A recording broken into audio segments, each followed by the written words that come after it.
Եթե քո բերանով Հիսուսին Տեր խոստովանես և սրտումդ հավատաս, թե Աստված նրան հարություն տվեց մեռելներից,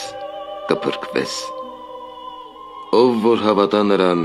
չի ամաչի։ Միայն նրանով կարող եք փրկվել, որովհետև աշխարհում միակն է նա, որ Աստված պարգևեց մարդկանց, որպեսզի նրա անունով փրկվեն։ Ով հավատում է Որդուն, հավիտենական կյանք կունենա, իսկ ով չի հնազանդվի նրան, կյանք չի տեսնի և Աստծու պատժին կարժանանա։